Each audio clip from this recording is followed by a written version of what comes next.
کہ اسلام کے بنیادی عقائد ہیں ان پر زور دیا جاتا ہے، مثلا توحید ہے، رسالت ہے، آخرت ہے، ان چیزوں پر زیادہ زور دیا گیا۔ اور پھر انبیاء علیہ السلام کا تذکرہ کر کے جو منکرین رسالت ہیں، جنہوں نے انبیاء کو جھٹلایا ہے، ان کی تردید کی گئی، اور اللہ کے رسول صلی اللہ علیہ وسلم کو تسلی دی گئی اتنے انبیاء کے واقعات بتا کر کہ آپ اکیلے نہیں ہیں جنہیں جھٹلایا جا رہا ہے، بلکہ آپ سے پہلے بھی انبیاء علیہ السلام کو جھٹلایا گیا جس طرح آپ کو جھٹلایا جا رہا ہے۔ تو یہ جو تھے، ایک اعتراض مشرکین مکہ یہ بھی کرتے تھے کہ هل هذا الا بشركم افتأتون السحر وانتم تبصرون، اس میں یہ کہتے تھے کہ بھائی اللہ کے نبی اگر یہ نبی ہیں تو انسان کیسے ہے، انسان نبی کیسے ہو سکتا ہے؟ تو اللہ تعالیٰ نے اس کی بھی تردید کی اور فرمایا وما ارسلنا قبلك الا رجالا نوحي، کہ ہم نے آپ سے پہلے بھی جتنے انبیاء کو بھیجا ہے، جن پر بھی ہم نے وحی نازل کی، وہ مرد ہی تھے، انسانی تھے، انسانوں میں سے ہی ہم نے بھیجا ہے۔ اور اس کے بعد اللہ تعالیٰ نے یہ بھی فرمایا فاسألوا اہل الذکر ان کنتم لا تعلمون،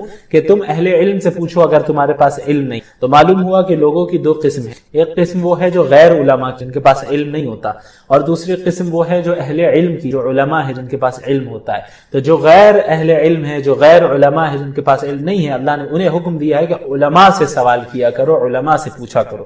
آیت نمبر 22 میں اللہ تعالیٰ نے اپنے واحد ہونے کی، ایک خدا ہونے کی عقلی دلیل دی ہے اور فرمایا لو کان فیہما آلہۃ الا اللہ لفسدتا، کہ اگر اس زمین و آسمان میں اللہ کے سوا یا اللہ کے ساتھ اور بھی کوئی خدا ہوتا، اس زمین و آسمان میں اللہ رب العالمین کے ساتھ اور بھی کوئی خدا ہوتا، یعنی اگر ایک سے زائد خدا ہوتے، لفسدتا، تو یہ زمین و آسمان کا پورا سسٹم درہم برہم ہو جائے۔ ظاہر ہے ایک خدا چاہتا کہ اس طریقے سے ہو، دوسرا چاہتا کہ دوسرے طریقے سے ہو، تیسرا چاہتا تیسرے طریقے سے، خداؤں کی ہی درمیان ایسی لڑائی ہو جاتی کہ یہ پورا جو سسٹم ہے کائنات کا یہ ختم ہو، درہم برہم ہو جاتا۔ لیکن ہم دیکھتے ہیں کہ زمین و آسمان کا سسٹم درہم برہم نہیں ہو رہا ہے، بلکہ اتنے پرفیکشن کے ساتھ چل رہا ہے۔ تو یہ خود اس بات کی دلیل ہے کہ اللہ رب العالمین چلا رہا ہے اور ایک ہے اللہ رب العالمین، ایک سے زائد خدا نہیں ہو سکتا، اللہ ایک ہی ہے جو پوری کائنات کو چلا رہا ہے۔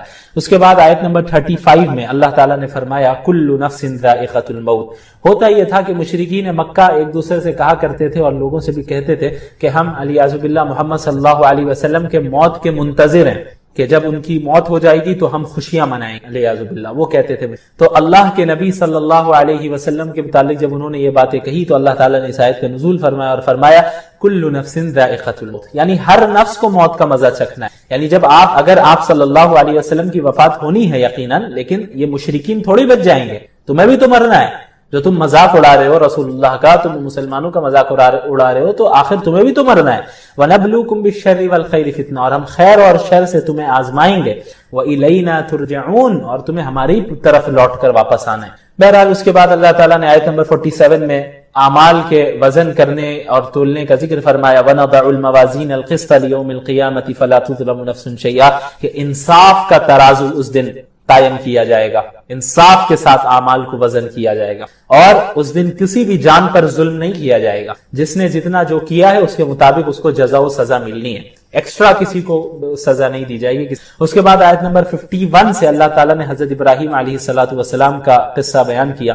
آپ صلی اللہ علیہ حضرت ابراہیم علیہ السلام کو اللہ تعالیٰ نے کس طرح ہدایت دی اور وہ اللہ کی ہدایت اور رشد پر قائم تھے، اور اپنی قوم جو کہ بت پرست قوم تھی اس کو انہوں نے توحید کی دعوت دی، اپنے باپ کو توحید کی دعوت دی، لیکن ان کے باپ جو تھے حضرت ابراہیم کے آزر، وہ بتوں کو بنایا کرتے تھے اور بتوں کو بیچا کرتے تھے۔ تو حضرت ابراہیم علیہ السلام نے اپنی قوم کو بھی دعوت دی، اپنے والد کو بھی دعوت دی، لیکن سب نے ان کی دعوت کو ریجیکٹ کیا۔ ایک دن یہ ہوا کہ حضرت ابراہیم علیہ السلام کی جو قوم تھی، وہ ان کی کوئی عید تھی، تو اپنے میلے میں وہ لوگ سارے چلے گئے۔ حضرت ابراہیم سے بھی کہا چلنے کے لیے، لیکن یہ نہیں گئے۔ تو جب پوری قوم چلی گئی میلے میں تو حضرت ابراہیم بت خانے میں داخل ہوتے ہیں، اور جتنے بت ہوتے ہیں سب کو توڑ کر وہ کلہاڑی جو ان بتوں میں جو سب سے بڑا ہوتا ہے اس کے کندھے پر رکھ دیتے ہیں اور چلے جاتے ہیں۔ وہاں سے پوری قوم آتی ہے۔ اچھا میں یہاں پہ یہ بتا دوں آپ کو کہ یہ پیغام یہ جو میں بتا رہا ہوں اس واقعے کو بتانے کا ہرگز یہ مقصد نہیں ہے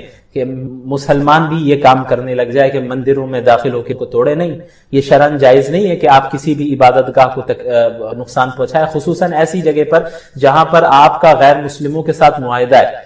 جیسے کہ ہم اس ملک میں رہتے ہیں تو ہمارا یہاں پہ معاہدہ ہے، ہر مذہب کے لوگ ہوں گے، سب کو ایکول رائٹس ملنا ہے اور کوئی کسی کو تکلیف نہیں پہنچائے گا، تو معاہدے کی خلاف ورزی کرنا یہ بالکل شرعاً جائز نہیں ہے۔ یہاں تک کہ صحابہ کرام بھی جب نئی نئی جگہوں کی وہ انہیں فتوحات حاصل ہوتی تو ان جگہوں پہ جاتے ہی وہ دوسروں کی عبادت گاہوں کو نہیں توڑتے، بلکہ وہ غیر مسلمین بھی جو کہ اسلامی حکومت میں رہتے تھے ذمہ بن کر، انہیں یہ حق دیا جاتا تھا اسلامی حکومت کی طرف سے کہ آپ کی بھی حفاظت کی جائے گی، آپ کی جان کی بھی حفاظت کی جائے گی، آپ کے مال کی بھی حفاظت کی جائے گی، اور آپ کے عبادت گاہوں کی بھی حفاظت کی جائے گی، اور آپ کو اپنے مذہب پر چلنے کی اجازت رہے گی، کوئی زور زبردستی آپ کو مسلمان نہیں بنائے۔ یہ میں نے بیچ میں اس لیے کہہ دیا کیونکہ کیا ہوتا ہے کہ بھئی کوئی بھی کسی بھی ویڈیو کو بیچ سے کراپ کر کے اب یہ بتانے لگ جائے کہ بھئی مفتی شمائل صاحب یہ تعلیم دے رہے ہیں کہ بتوں کو توڑا جائے مندروں میں گھس کر، ایسا نہیں ہے۔ ہم تو الحمدللہ ایسے آرگنائزیشن سے تعلق نہیں رکھتے ہیں جو یہ علل اعلان کہتے ہیں جو لوگ کہ بھئی ہم ساری مسجدوں کو ڈھا دیں گے، ہم مسلمانوں کو قتل کر دیں گے اور اس ملک سے نکال دیں گے، انہیں ذلیل و رسوا کریں گے، ان کی آذانیں بند کروا دیں گے۔ تو ہمارا تعلق ایسے ایکسٹریمسٹ گروپ سے نہیں ہے، ہم تو مسلم ہیں، اور مسلم وہ ہوتا ہے جو لوگوں کی ہدایت کی فکر کرتا ہے۔ تو ہاں ہم یہ تو علل اعلان کہیں گے کہ بھئی جو لوگ بتوں کی عبادت کر رہے ہیں غلط کر رہے ہیں۔ آپ اگر بتوں کی عبادت کر رہے ہیں آپ گمراہی میں، ہدایت صرف ایک اللہ کی اطاعت اور محمد الرسول اللہ صلی اللہ علیہ وسلم کی اطاعت میں، اس میں تو ہم کوئی کمپرومائز نہیں کریں گے، کوئی لاگ لپیٹ والی بات نہیں ہے، کلیئر کٹ بات ہے۔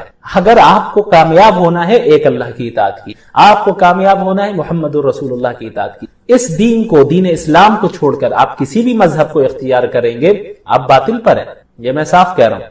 لیکن مسلمانوں کو اس بات کی ہرگز اجازت نہیں ہے کہ دوسرے کی عبادت گاہوں کو وہ نقصان پہنچائے، خصوصاً ہماری شریعت میں۔ حضرت ابراہیم کا مسئلہ ہی الگ تھا، یہ انہی کی قوم میں سے تھے اور وہاں پہ کچھ ایسا معاہدہ نہیں تھا، اور انہیں چونکہ پوری قوم، ایک نبی تھے، انہیں پوری قوم کو دعوت دینی تھی اور ان کے عقیدے پہ طنز کرنا تھا، انہیں بتانا تھا، اس وجہ سے یہ خاص واقعہ بیان کیا گیا۔ تو جب یہ ہوا کہ قوم واپس آ گئی تو انہوں نے دیکھا کہ بھئی سارے معبودوں کو جو ہے سارے ٹوٹے پڑے ہیں، سارے بت۔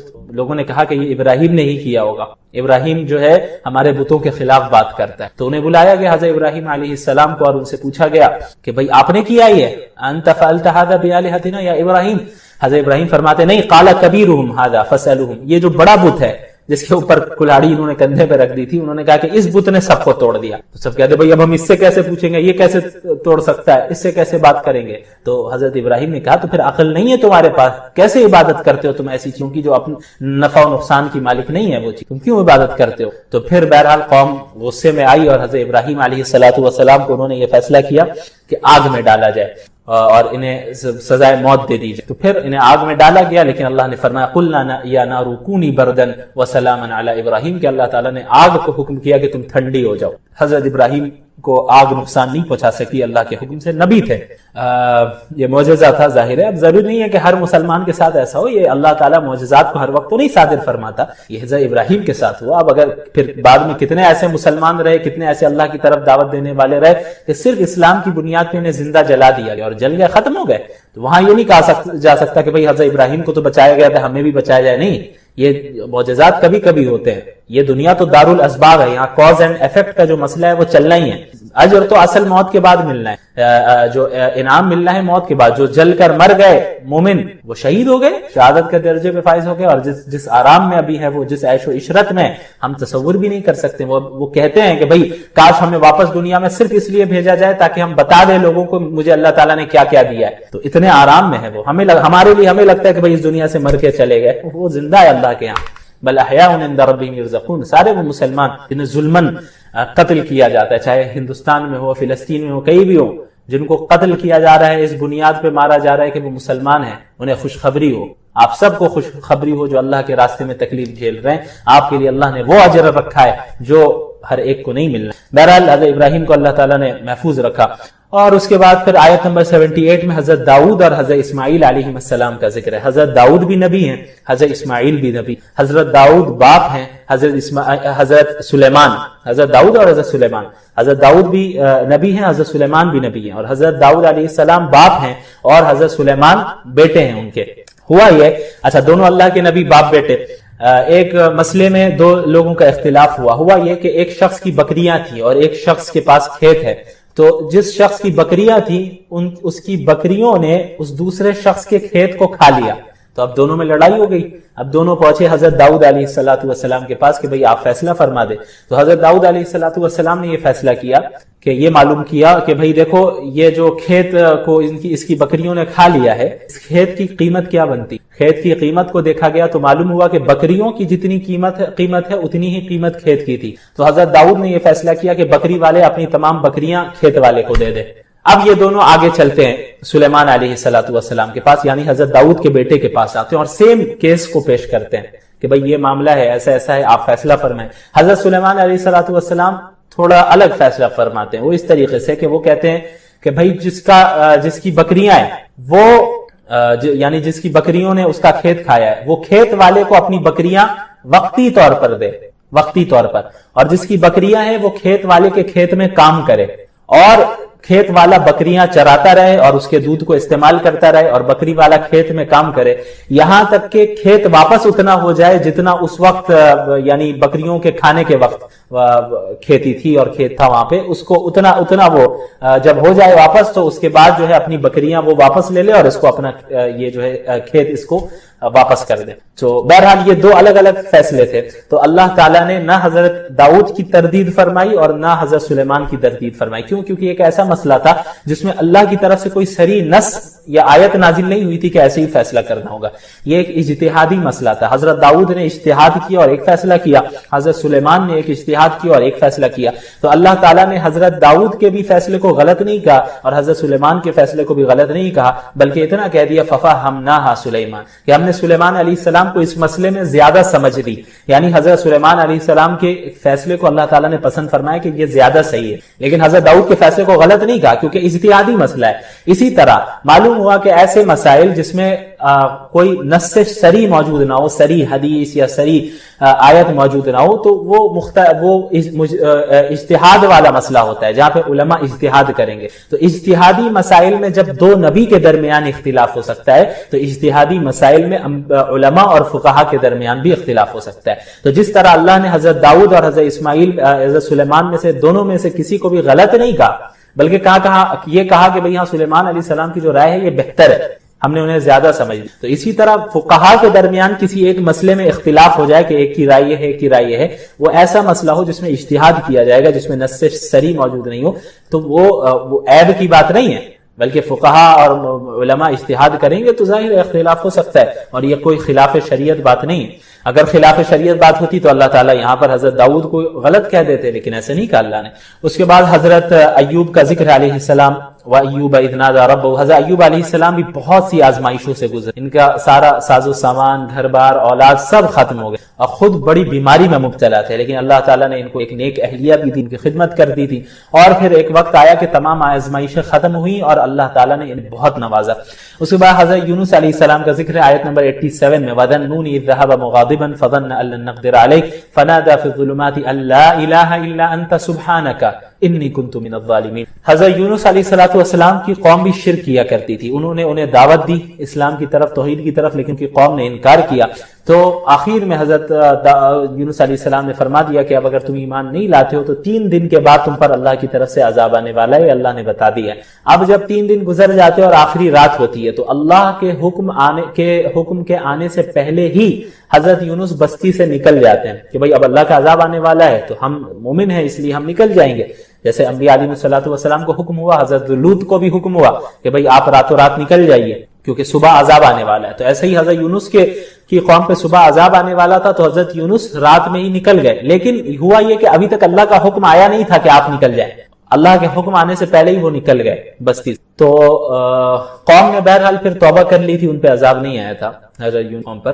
لیکن اللہ تعالیٰ کو یہ بات پسند نہیں آئی کہ حضرت یونس نے بغیر حکم آنے سے پہلے ہی، یعنی حکم آنے سے پہلے ہی وہ بستی سے نکل گئے. اللہ کو یہ بات پسند، یہ کوئی گناہ کا کام انہوں نے نہیں کیا تھا، انہوں نے اپنے اجتہاد سے کیا تھا. ٹھیک ہے، اجتہاد سے. تو بہرحال نکل گئے. تو انبیاء علیہ السلام کی شان چونکہ بہت بلند ہوتی ہے تو اللہ تعالیٰ چاہتے ہیں کہ انبیاء سے کوئی ایسا کام بھی نہ ہو جو خلاف اولا ہو. مقام انبیاء کا بہت اونچا ہے. تو وہ وہاں سے نکل گئے، پھر اللہ تعالیٰ نے عتاب نازل کیا اور وہ پھر سمندر میں انہیں ڈالا گیا، اور پھر وہ مچھلی نے کئی دنوں تک جو ہے انہیں نگل لیا، اور مچھلی کے پیٹ میں کئی دنوں تک رہے اور تسبیح پڑھتے رہے، دعا مانگتے رہے، لا الہ الا انت سبحانک انی کنت من الظالمین، کہ اے اللہ تیرے سوا کوئی خدا نہیں ہے، آپ کی ذات پاک ہے اور میں ہی ظالموں میں سے تھا، میں ہی غلط کرنے والوں میں سے تھا، میں نے ہی غلطی کی، میں نے ہی یہ دعا مانگتے رہے کہ اللہ تعالیٰ نے اخیر میں ان کی دعا قبول فرمائی، اور پھر مچھلی نے آپ کو باہر نکال کر کنارے میں رکھ دیا۔ تو بہرحال اس کے بعد آیت نمبر 98 میں اللہ تعالیٰ نے فرمایا انکم وما تعبدون من دون اللہ حصب جہنم، کہ اے مشرکین تم بھی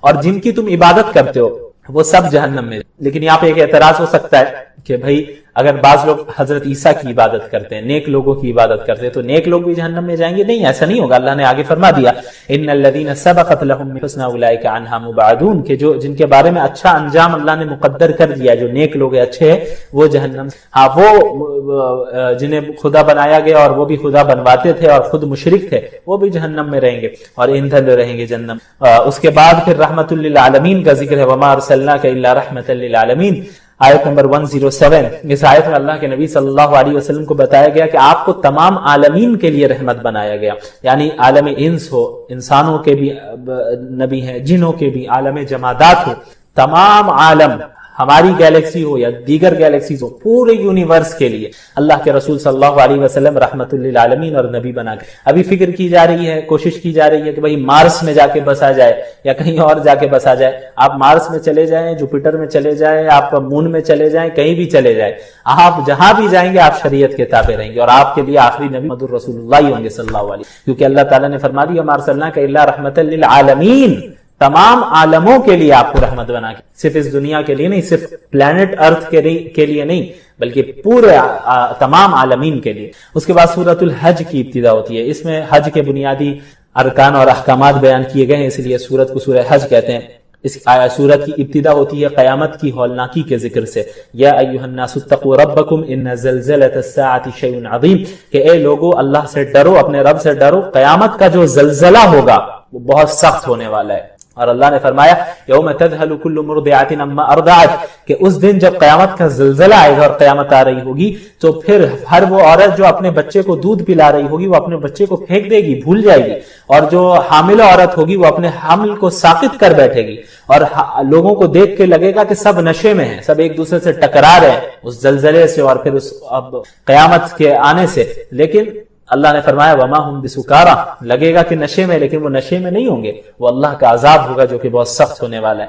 اب قیامت کا ذکر ہے، اس کے بعد بعث بعد الموت کا ذکر ہے کہ اللہ دوبارہ زندہ کرے گا سب کو۔ تو اللہ نے فرمایا کہ اگر تمہیں دوبارہ زندہ ہونے پر شک ہے تو پھر اپنی خلقت پہ غور کر لو نا، کہ اللہ نے تمہیں پیدا کیسے کیا، ایک نطفے کی شکل میں تھے تم، اللہ نے کس طرح اس کو تبدیل کیا اور ایک مرحلے میں گزارا، اور پھر اس کے بعد تمہیں انسانی ڈھانچہ دیا، پھر انسان بنے، بچے رہے، پھر کیسے کیسے جوان ہوئے۔ تو جو اللہ اس بہترین پروسیس کے ساتھ تمہیں ایک انسان بنا دے رہا ہے، وہ اللہ اس انسان کو مارنے کے بعد دوبارہ زندہ نہیں کر سکتا، یہ کیسی حماقت والی بات ہے۔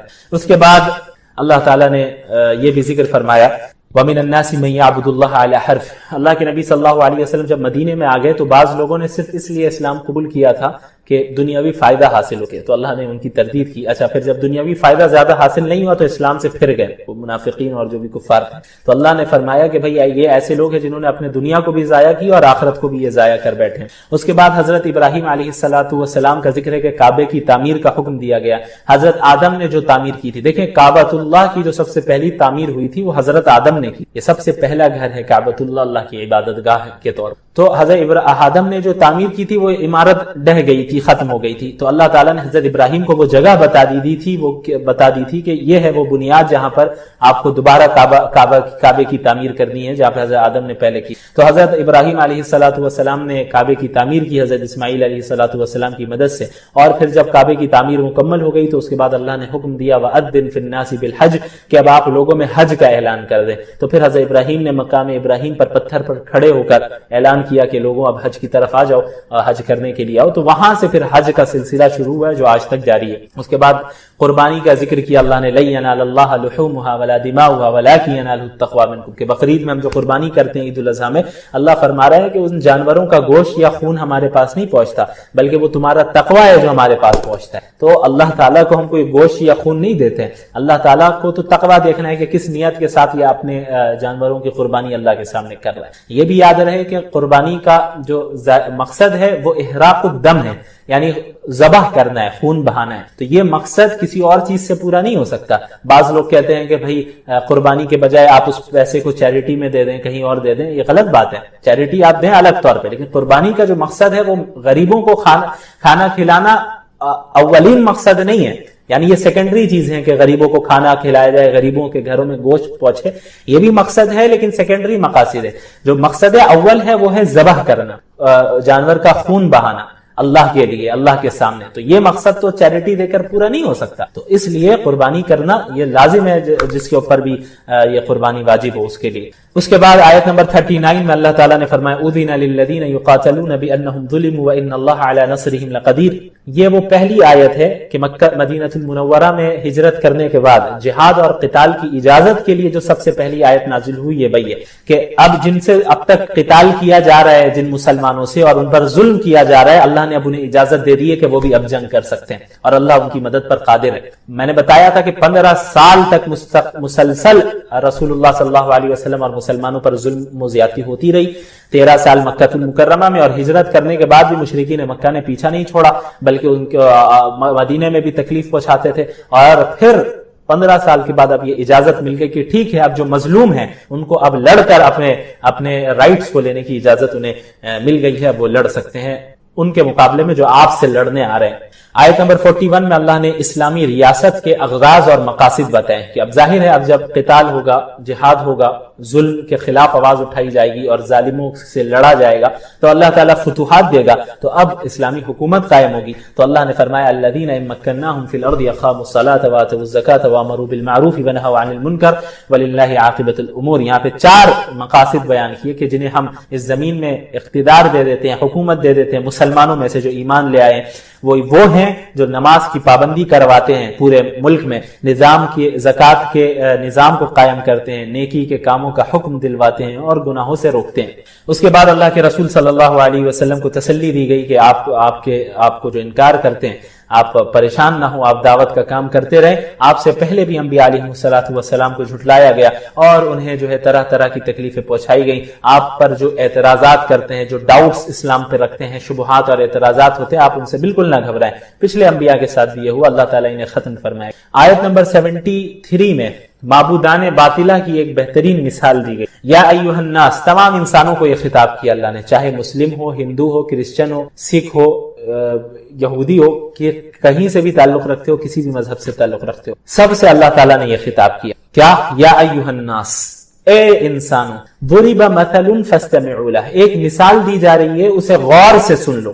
ان الذین تدعون من دون اللہ، جن لوگوں کی تم اللہ کے سوا جن لوگوں کی تم عبادت کرتے ہو، یعنی جن بتوں کو تم پوجتے ہو، جن کو بھی تم جن کی عبادت کرتے ہو، جن آئیڈلز کو پوجتے ہو، ان الذین تدعون من دون اللہ، اللہ کے سوا تم جن چیزوں کی بھی عبادت کرتے ہو، پکارتے ہو، لن یخلقوا ذبابا، ان سب نے مل کر بھی ایک مکھی تک پیدا نہیں، ولا اجتمعوا لہ، اور نہیں کر پائیں گے، یعنی وہ سب مل کر بھی ایک ساتھ جمع ہو کر بھی ایک مکھی تک پیدا نہیں کر سکیں گے۔ اب جتنے آئیڈلز ہیں، جتنے بت ہیں پوری دنیا میں، سارے بتوں کو ایک جگہ جمع کر لو جن کی عبادت کی جاتی ہے، اور کہا جائے کہ ایک مکھی بتا دو، تو ایک مکھی تک نہیں بنا سکتے ہو۔ اللہ نے اتنی کائنات کو، پوری کائنات کو بنایا، تمام مخلوقات کو پیدا کیا۔ وَإِن يَسْلُبْهُمُ الذُّبَابُ شَيْئًا، اور مکھی پیدا کرنا تو دور کی بات، اگر وہ مکھی ان بتوں کے سامنے سے اور ان خداؤں کے سامنے سے کوئی چیز اٹھا کر لے جائے، لا يستنقذوه منه، تو وہ اس مکھی سے وہ چیز واپس بھی نہیں لے سکتے۔ مکھی بنانا تو دور کی بات، مکھی اگر کوئی چیز سامنے سے اٹھا کر لے جائے تو وہ جو معبودان باطلہ ہیں وہ تو مکھی سے اس چیز کو واپس بھی نہیں لے سکتے۔ ضعف الطالب والمطلوب، کیا ہی کمزور ہیں جو دعا مانگ رہے ہیں ان بتوں سے، وہ بھی کمزور ہے، اور جن سے دعا مانگی جا رہی ہے وہ بھی کتنے کمزور ہیں. تو اللہ تعالیٰ ہی کی وہ ذات ہے جس نے پوری کائنات کو بنایا اور قادر مطلق ہے، اور وہی وہ ذات ہے جن کی عبادت کرنی ہو. اس کے بعد آیت 78 میں اللہ نے فرمایا وما جعل علیکم فی الدین من حرج، اللہ تعالیٰ نے اس دین میں کوئی حرج نہیں رکھا ہے، یعنی اللہ کا یہ دین بہت آسان ہے، عمل کرنے والے آسانی سے عمل کریں گے. ہاں، اس آسانی کا ہرگز یہ مطلب نہیں ہے کہ ذرہ برابر بھی تکلیف نہیں ہوگی، کوئی مشقت نہیں آئے گی، نہیں. آسانی کا مطلب یہ ہے کہ اللہ نے اس دین میں کوئی ایسا حکم نہیں دیا ہے جو کہ انسان کی طاقت اور قدرت سے باہر ہو، جو انسان کر ہی نہیں سکتا، امپاسبل ہو. اللہ نے ایسا کوئی حکم نہیں. ہاں، اعمال کو کرنے میں تھوڑی بہت مشقت تو آئے گی، فجر میں اٹھنے میں دشواری ہوگی، مال خرچ کرنے میں مشقت آئے گی، اور دیگر چیزوں میں مشقت آئے گی. تو مشقت پر ہی تو اجر ملنا ہے. بغیر مشقت کے دن ہو، ایک بھی مشقت نہ ہو ذرہ برابر بھی، تو ایسا تو پاسبل نہیں ہے. مشقتوں کی بنیاد پہ ہی اجر مل رہا ہے. ہاں، لیکن یہ دین عمل کرنے والوں کے لیے بہت آسان ہو جاتا ہے، اور یہ آسان ہے. اس کے بعد آیت نمبر 78 میں اللہ نے فرمایا، اللہ کے رسول صلی اللہ علیہ وسلم اور اللہ کے رسول کی اس امت کی فضیلت بیان کی. لِيَكُونَ الرَّسُولُ شَهِيدًا عَلَيْكُمْ وَتَكُونُوا شُهَدَاءَ عَلَى النَّاسِ فَأَقِيمُوا الصَّلَاةَ. قیامت کے دن سابقہ انبیاء علیہ الصلوۃ کی قوموں کو جب بلایا جائے گا تو پچھلی قومیں اپنے انبیاء کے متعلق جھوٹی گواہی دیں گی کہ یا اللہ انہوں نے ہم تک پیغام نہیں پہنچایا. تو اس امت کو، محمد رسول اللہ صلی اللہ علیہ وسلم کو اور ان کی امت کو گواہ کے طور پر لایا جائے گا، اور یہ امت محمدیہ پچھلے انبیاء کے حق میں گواہی دے گی کہ یہ قومیں جھوٹ بول رہی ہیں، یہ کفار جھوٹ بول رہے ہیں، انبیاء نے اپنی رسالت کا حق ادا کیا، اپنی نبوت کا حق ادا کیا. تو یہ فضیلت ہے امت مسلمہ کی، تمام انسانوں پر انہیں جو ہے گواہ بنایا جائے گا.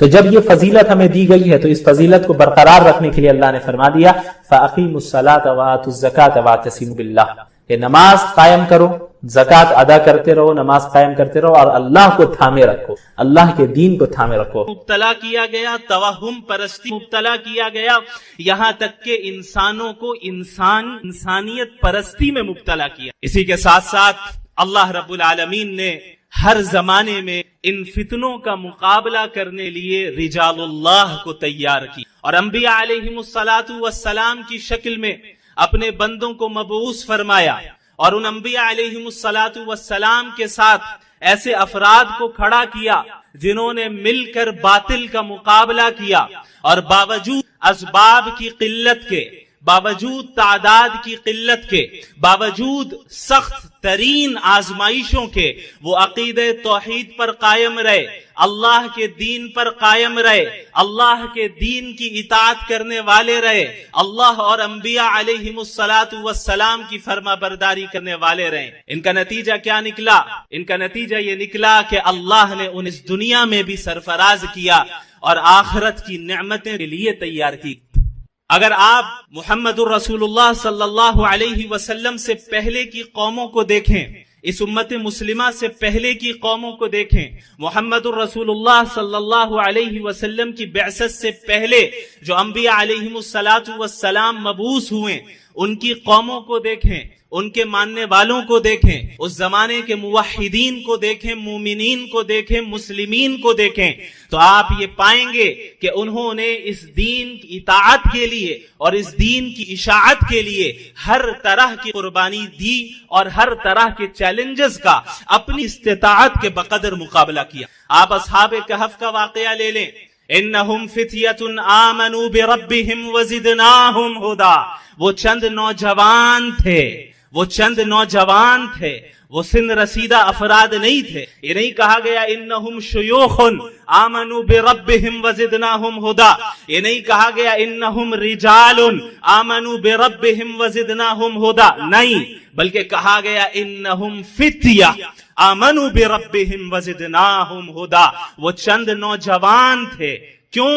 کیونکہ عموماً سن رسیدہ افراد جو ہوتے ہیں اپنے تجربات اور مفادات اور معاشرے کی رسم و رواج کی زنجیروں میں جکڑے ہوئے ہوتے ہیں. وہ عموماً انقلابی کام کی طرف آگے بڑھنے میں جھجکتے ہیں، ہچکچاتے ہیں، بہت سے تحفظات ہوتے ہیں. لیکن ان کے مقابلے میں جو نوجوان ہوتے ہیں، وہ افراد جو جوان سال نوخیز ہوتے ہیں ان افراد کے سامنے ایک ان کے اندر ایک الگ قسم کا جذبہ ہوتا ہے، ایک الگ نوعیت کی کیفیت ہوتی ہے، ایک الگ نوعیت کا جذبہ ہوتا ہے. وہ صالح دعوت کو اور جدید دعوت کو جلدی قبول کرنے کی صلاحیت رکھتے ہیں. یہ وہ افراد ہوتے ہیں جو تاریخ بدلنے کی استطاعت رکھتے ہیں، یہ وہ افراد ہوتے ہیں جو تاریخ رقم کرنے کی استطاعت رکھتے ہیں. اسی لیے اللہ رب العالمین نے ان نوجوانوں کا ذکر کیا، ان نوجوانوں کا ذکر کیا اور انہیں قرآن کریم میں ذکر کر کے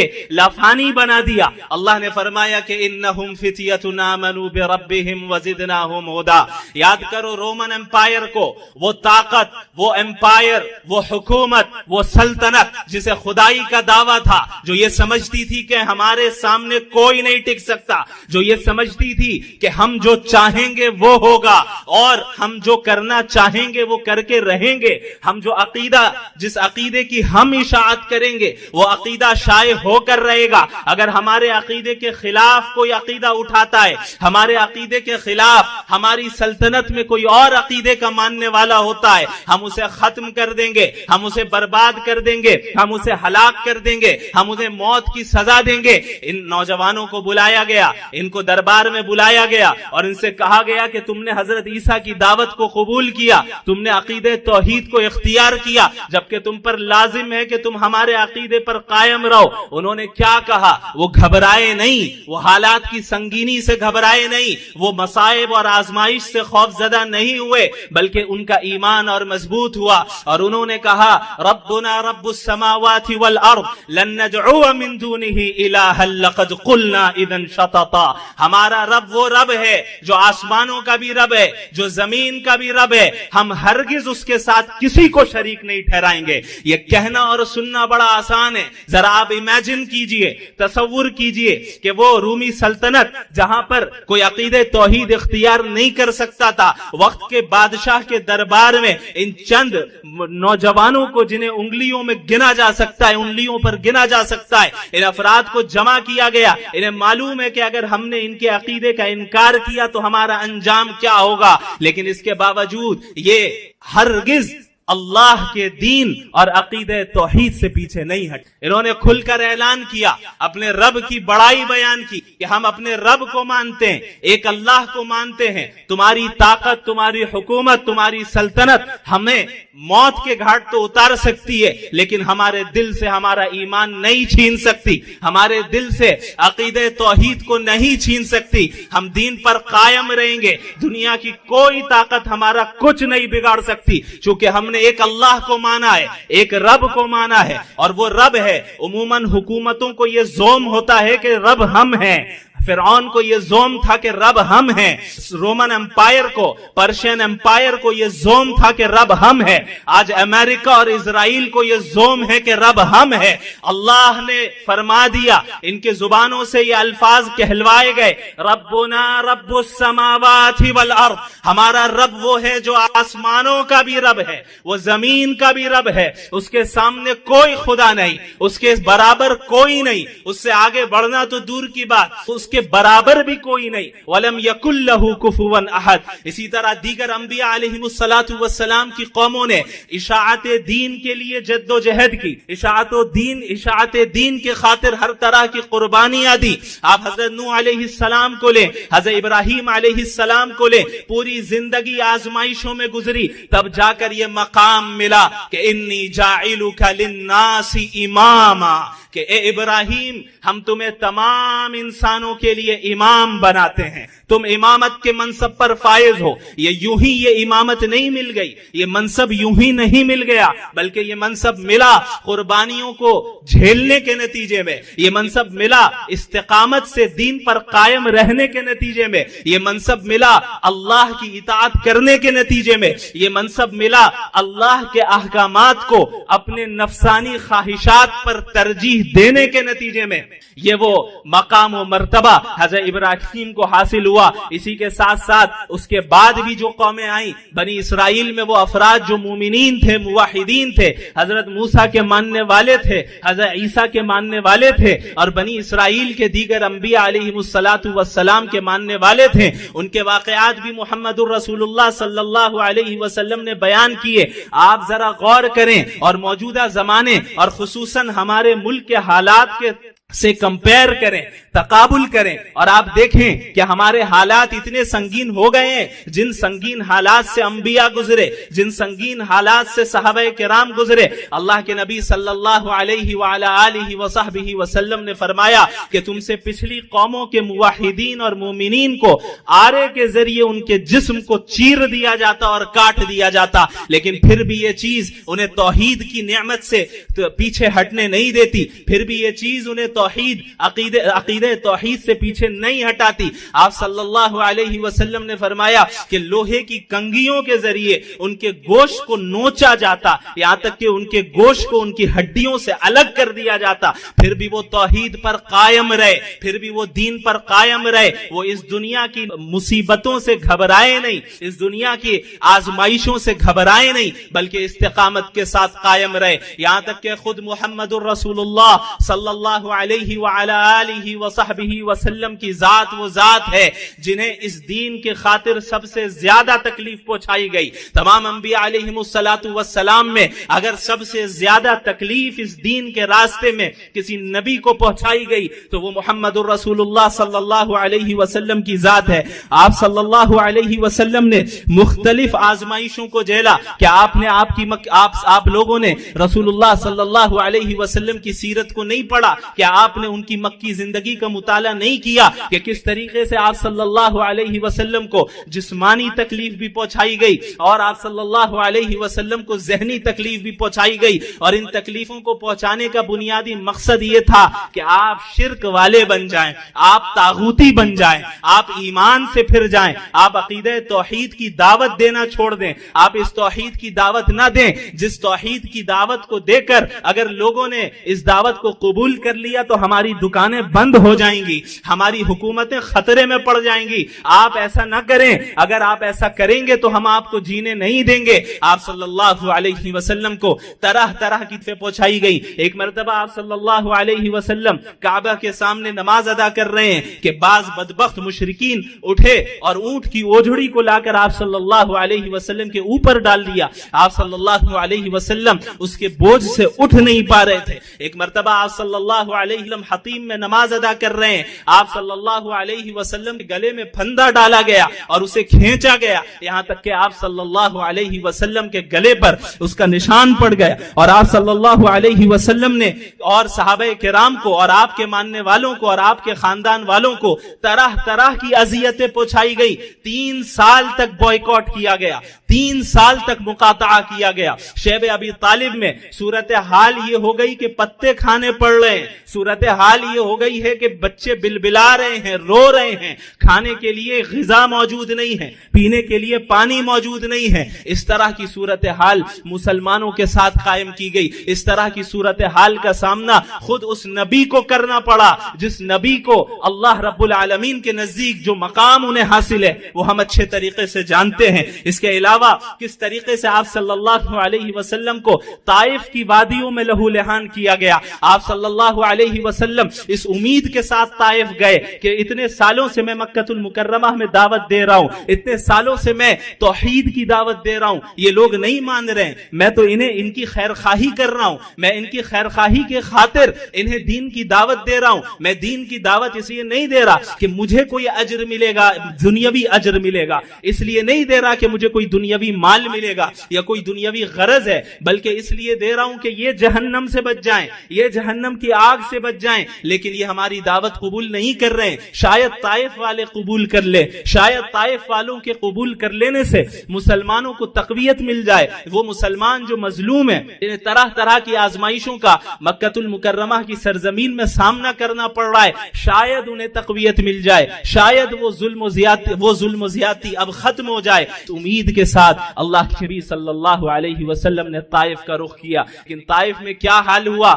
آپ صلی اللہ علیہ وسلم کو کس طرح لہو لہان کیا گیا، آپ صلی اللہ علیہ وسلم کو کس طرح تکلیف پہنچائی گئی، آپ صلی اللہ علیہ وسلم پر کس طرح پتھراؤ کیا گیا، یہاں تک کہ آپ صلی اللہ علیہ وسلم بار بار کھڑے ہوتے اور پھر گر جاتے، جب چلنے لگتے پیروں پر پتھراؤ کیا جاتا. آپ صلی اللہ علیہ وسلم ایک باغ میں پناہ لیتے ہیں، یہاں تک کہ اللہ رب العالمین حضرت جبریل علیہ السلام کو بھیجتا ہے اور کہتا ہے کہ یا رسول اللہ آپ اگر اجازت دیں، آپ اگر کہیں تو طائف کی بستیوں پہاڑوں کے درمیان ہم کچل کر رکھ دیں. آپ غور کریں نبی رحمت کیا فرماتے ہیں. آپ صلی اللہ علیہ وسلم نے فرمایا کہ نہیں، مجھے امید ہے کہ ان کی نسل سے عقیدہ توحید کے علم بردار جو ہوں گے وہ پیدا ہوں. مجھے امید ہے کہ ان کی نسل میں ایسے افراد پیدا ہوں گے جو اس دین کی اطاعت کرنے والے ہوں گے.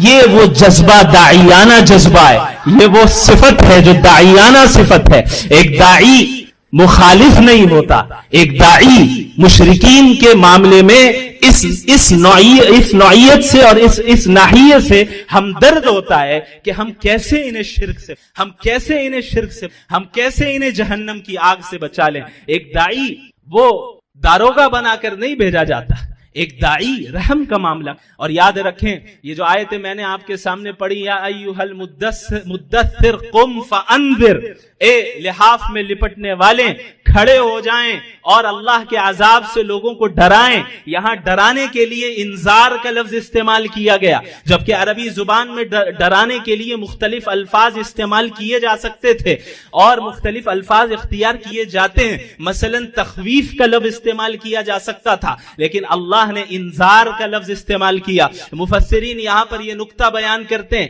انذار اس ڈرانے کو کہتے ہیں جو محبت اور شفقت پر مبنی. انذار اس ڈرانے کو کہتے ہیں جو ہمدردی پر مبنی ہو. مثال کے طور پر اگر کوئی بچہ جو نادان بچہ ہے وہ آگ کی طرف لپکتا جا رہا ہے تو اس کے ماں باپ اسے آگ میں جلنے سے ڈراتے ہیں. وہ ڈراتے ہیں کہ بھئی اگر تم آگ کے قریب چلے گئے تو جل جاؤ گے، نقصان پہنچے گا. تو یہ ڈرانا کس بنیاد پر ہوتا ہے؟ یہ ڈرانا محبت اور شفقت کی بنیاد پر ہوتا ہے. یاد رکھیں یہی وہ صفات ہیں جو صحابہ کرام نے اختیار کی، یہ وہ صفات ہیں جن کو اختیار کرنے کی تلقین محمد الرسول اللہ صلی اللہ علیہ وسلم نے کی. اور ان صفات کے حاملین نے عرب و عجم میں ہر جگہ عقیدہ توحید کو عام کیا. اعلاء کلمت ملک میں، جس ملک میں ہم اور آپ رہتے ہیں، یہاں پر اسلام اخلاق کے ذریعے پھیلا، یہاں پر اسلام اچھے اخلاق کے ذریعے اور اچھے معاملات کے ذریعے پھیلا، اچھے کردار کے ذریعے پھیلا. یہاں وہ افراد آئے جو ان صفات کے حاملین تھے، جن صفات کا ذکر قرآن کریم نے کیا، جن صفات کا ذکر محمد الرسول اللہ صلی اللہ علیہ وسلم نے کیا، جن صفات کو صحابہ کرام نے اختیار کیا. یہی وہ وجہ تھی جس کی بنیاد پر اللہ کے نبی صلی اللہ علیہ وسلم نے صحابہ کرام کا ایک ایسا گروہ تیار کیا اور ایک ایسا معاشرہ تیار کیا جو دین کے خاطر ہر قربانی کو دینے کے لیے تیار تھے. حضرت بلال رضی اللہ عنہ، ان کے ساتھ کیا معاملہ کیا گیا ہم اور آپ اچھے طریقے سے جانتے ہیں. کس طریقے سے چلچلاتی ہوئی دھوپ میں گرم ریت پر انہیں گھسیٹا گیا، ان پر کوڑے برسائے گئے، کس طریقے سے ان کے گلے میں رسی باندھ کر لڑکوں کے حوالے کر دی گئی اور ان لڑکوں نے اس رسی کو کھینچ کر حضرت بلال رضی اللہ عنہ کو گھسیٹتے رہے اور مکے کی گلیوں میں انہیں گھماتے رہے، یہاں تک کہ حضرت سمیہ رضی اللہ عنہا کو بے دردی کے ساتھ شہید کیا گیا. بڑے بڑے صحابہ کرام شہید ہوئے. حضرت بلال سے کہا جاتا کہ کہو یہ وہی صورت تھی جو لنچنگ آج کی جاتی ہے. جس طرح مسلمانوں کے ساتھ آج اس ملک میں لنچنگ ہوتی ہے، یہ کوئی نئی چیز نہیں ہے، یہ عہد نبوی میں پیش آئی ہے، اس سے پہلے بھی پیش آئی ہے، اسوہ اسی زندگی میں ہے. ہم معلوم کریں کہ اس کا مقابلہ ہم کیسے کریں. حضرت بلال کی جب لنچنگ کی گئی انہوں نے کیا کیا؟ انہوں نے کہا احد احد، انہوں نے کہا احد احد. میرا رشتہ کیا؟ میرا رشتہ کیا؟ اس زندگی کی قیمت کیا؟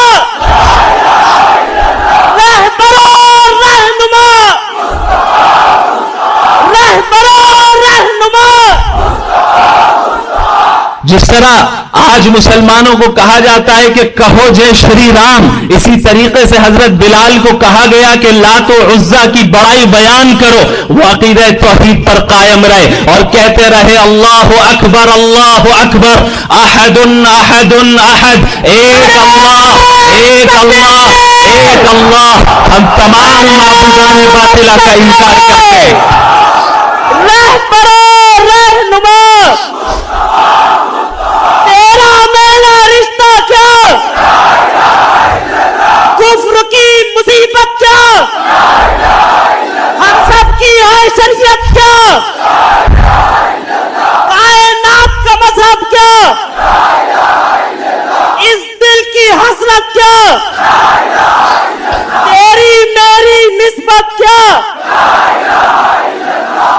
فمن يكفر بالطاغوت ويؤمن بالله فقد استمسك بالعروة الوثقى لا انفصام لها والله سميع عليم۔ اللہ نے یہ اعلان کر دیا محمد الرسول اللہ صلی اللہ علیہ وسلم کے ذریعے، صحابہ کرام کے دل و دماغ میں یہ بات راسخ ہو گئی کہ ہم طاغوت کے کافر ہیں اور ہم ایک اللہ کے مومن ہیں، ہم دین اسلام کے ماننے والے ہیں اور ہر طاغوت کا انکار کرتے ہیں، ہر طاغوتی نظام کا انکار کرتے ہیں، ہم اس نظام کے قائل ہیں جو محمد الرسول اللہ صلی اللہ علیہ وسلم نے پیش کیا ہے۔ اللہ کے نبی صلی اللہ علیہ وسلم پر یہ آیت نازل ہوئی اور یہ ذمہ داری تمام امت مسلمہ کو دی گئی کہ کنتم خیر امت اخرجت للناس تأمرون بالمعروف وتنہون عن المنکر وتؤمنون باللہ، کہ تم وہ قوم ہو، وہ امت ہو جو سب سے بہترین امت ہو، سب سے اعلیٰ و افضل امت ہو۔ کیوں ہو؟ تأمرون بالمعروف وتنہون عن المنکر، تم نیکیوں کا حکم دیتی ہو اور برائیوں سے روکتی ہو، وتؤمنون باللہ، اور تم وہ امت ہو جو ایک اللہ پر ایمان رکھتی ہو۔ اللہ کے نبی صلی اللہ علیہ وسلم کو اور مسلمانوں کو یہ ذمہ داری سونپی گئی کہ تمام انسانیت کو گمراہی سے نکالنا ہے، تمام انسانیت کو شرک و بت پرستی سے نکالنا ہے۔ اس دنیا میں آنے کا مقصد اللہ کی رضا حاصل کرنا ہے، اس دنیا میں آنے کا مقصد اپنی خواہشات پر عمل کرنا نہیں ہے، اس دنیا میں آنے کا مقصد دنیا کو بنانا، گھر بنگلے بنانا، گاڑی خریدنا اور اپنے بینک بیلنس کو بڑھاتے رہنا، یہ مقصد اصلی نہیں ہے۔ جائز طریقے سے اللہ دے دے تو نور علی نور، لیکن اگر اللہ نے ان چیزوں سے محروم رکھا ہے تو اسے حقیقی محرومی نہیں سمجھنا ہے، چونکہ حقیقی محرومی تو وہ ہے جو ایمان سے محروم ہو جائے، حقیقی محرومی وہ ہے جو محمد الرسول اللہ صلی اللہ علیہ وسلم کی تعلیمات پر عمل کرنے سے محروم ہو جائے۔ لہذا یہ ذمہ داری اس امت مسلمہ کو سونپی گئی کہ تمام انسانیت تک توحید کا پیغام پہنچاؤ۔ آپ مجھے خود بتائیں کہ مکہ المکرمہ کے حالات زیادہ سنگین تھے یا آج ہندوستان کے حالات زیادہ سنگین ہیں؟ مکہ المکرمہ کے وہ حالات جہاں چھپ چھپ کر دار ارقم میں جانا پڑتا، وہاں جا کر چھپ کر نمازیں پڑھنی پڑتی، وہاں جا کر چھپ کر قرآنی آیتوں کا مذاکرہ کرنا پڑتا، وہ حالات زیادہ سنگین تھے یا یہ حالات زیادہ سنگین ہیں؟ ظاہر سی بات ہے کہ اگر آپ نے سیرت کا بغور مطالعہ کیا ہے تو آپ اس بات کو جانیں گے اور تسلیم کریں گے کہ مکی دور کے حالات موجودہ ہندوستان کے موجودہ حالات سے زیادہ سنگین تھے، شاید اس کا کوئی تقابل ہی نہیں ہے۔ لیکن اس کے باوجود محمد الرسول اللہ صلی اللہ علیہ وسلم اور صحابہ کرام نے عقیدہ توحید کی اشاعت اور دین کی دعوت و تبلیغ کا کام کبھی نہیں چھوڑا، اصول دین میں کبھی کوئی کمپرومائز نہیں کیا۔ کیا بات ہے کہ آج ہمارے درمیان ایسے لوگ اٹھتے ہیں جو ایسی باتیں کرتے ہیں کہ ابھی عقیدہ توحید کی دعوت نہ دیں، حالات اچھے نہیں ہیں۔ کیا بات ہے کہ ایسے لوگ اٹھتے ہیں جو کہتے ہیں کہ بھئی اس ملک میں سیکولر لبرل بن کر رہنا پڑے گا، تم کھل کر کہہ دو کہ اسلام اس ملک کے لیے نہیں آیا۔ اگر تم یہ کہو گے تم کافر ہو گے، تم دائرہ اسلام سے نکل جاؤ گے۔ اور اگر تم مانتے ہو کہ یہ دین اسلام ہر زمان و مکان کے لیے، تو کہو کہ اس ملک میں بھی اللہ کا نظام آئے گا۔